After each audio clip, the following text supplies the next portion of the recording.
السلام علیکم پیارے بچوں، میں امید کرتا ہوں آپ سب ٹھیک ہوں گے۔ آج کی ویڈیو میں آپ کے ساتھ میں شیئر کروں گا کلاس 9 اردو کی 2025 کی نئی کتاب، اس کا چیپٹر نمبر 12 جو کہ ایک نظم ہے محنت کی برکات، جن کے شاعر ہیں خواجہ الطاف حسین حالی۔ پیارے بچوں، اس ویڈیو میں آپ کے لیے اس نظم کے ہر بند کی بہت ہی آسان تشریح کو میں آپ کے ساتھ شیئر کروں گا۔ اگر آپ نے میرا چینل ابھی تک سبسکرائب نہیں کیا تو جلدی سے میرے چینل کو سبسکرائب کر لیں، ویڈیو کو لائک کر لیں۔ نظم محنت کی برکات کا خلاصہ اور مرکزی خیال میں نے بہت ہی آسان الفاظوں میں پیارے بچوں آپ کے ساتھ شیئر پہلے سے کر دیا ہے۔ پلے لسٹ میں آپ کو ویڈیو مل جائے گی، اگر آپ نے ویڈیو نہیں دیکھی تو آپ اس ویڈیو کو جا کے دیکھیں، آپ کو بہت ہی فائدہ ہوگا۔ تو پیارے بچوں، جیسے کہ آپ دیکھ سکتے ہیں، یہ ہے پہلا بند نظم محنت کی برکات کا۔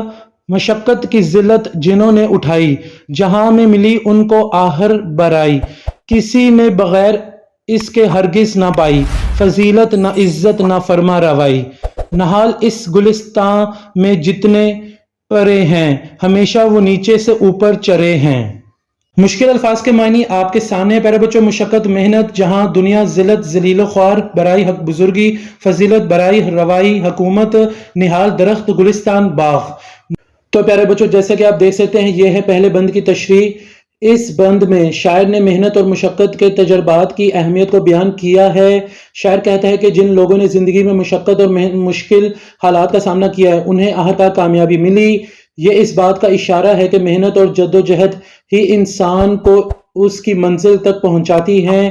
شاعر یہ کہہ رہا ہے کہ کوئی بھی شخص بغیر محنت کے کامیابی حاصل نہیں کر سکتا۔ زندگی کی حقیقت یہ ہے کہ کامیابی کے لیے محنت ضروری ہے۔ بقول شاعر، وہی لوگ پاتے ہیں عزت زیادہ، وہی لوگ پاتے ہیں عزت زیادہ، جو کرتے ہیں دنیا میں محنت زیادہ۔ در حقیقت شاعر اپنی قوم کو پستی سے نکال کر بلندیوں تک جانے کا گر بتا رہا ہے۔ جن اقوام نے محنت اور کوشش کی، روشن مستقبل انہی کا منظر ہے۔ جن لوگوں نے محنت کی سختیاں برداشت کی ہیں، آنے والے وقت انہی کی جھولیوں میں آسانیاں اور خوشحالیاں ڈال کر جاتا ہے۔ خدائے واحد نے اپنے کلام مقدس میں یہ اٹل اصول 2 بار بیان فرمایا ہے کہ پس بے شک ہر تنگی کے ساتھ آسانی ہے، بے شک ہر تنگی کے ساتھ آسانی ہے۔ جن اقوام اور افراد نے محنت کی ہے، وہی دنیا میں برتری اور سرداری کا حق بھی رکھتے ہیں۔ شاعر زندگی کی سب سے بڑی حقیقت بیان کر رہے ہیں کہ دنیا کا کوئی بھی کام محنت کے بغیر ممکن نہیں ہوتا۔ نبی کریم صلی اللہ علیہ وآلہ وسلم نے دین حق کے لیے جو محنت، کوشش اور مشقت کی، یہ اسی کا ثمر ہے کہ آج ہم بطور کلمہ گو زندگی بسر کر رہے ہیں۔ اس کے ساتھ ساتھ محنت فرد کو اللہ کا دوست کہہ کر پکارا، یہاں تک کہ ایک شخص نے آپ صلی اللہ علیہ وآلہ وسلم سے مصافحہ کیا۔ اس کے ہاتھوں پہ گرداپن محسوس کر کے آپ صلی اللہ علیہ وآلہ وسلم نے دریافت کیا۔ اس نے عرض کی، اے اللہ کے رسول صلی اللہ علیہ وآلہ وسلم، سخت محنت کرنے کے باعث ہاتھوں کی ایسی حالت ہے۔ آپ صلی اللہ علیہ وآلہ وسلم نے اس کے ہاتھوں کا بوسہ دیا۔ قرآن مجید میں اللہ تعالیٰ نے واضح طور پر فرمایا، انسان کے لیے وہی کچھ ہے جس کے لیے وہ کوشش کرتا ہے۔ شاعر گلستان کی مثال دے رہا ہے، جس کا مطلب ہے زندگی کی خوبصورتی اور کامیابی۔ وہ کہتا ہے کہ جتنے بھی لوگ اس گلستان میں پھول کی طرح کھلتے ہیں، وہ سب محنت کے ذریعے ہی کامیابی حاصل کرتے ہیں۔ شاعر نے اس بات کی وضاحت کی ہے کہ زندگی میں مشکلات کا سامنا کرنا پڑتا ہے۔ جو لوگ محنت کرتے ہیں وہی اپنی زندگی میں ترقی کرتے ہیں اور کامیاب ہوتے ہیں۔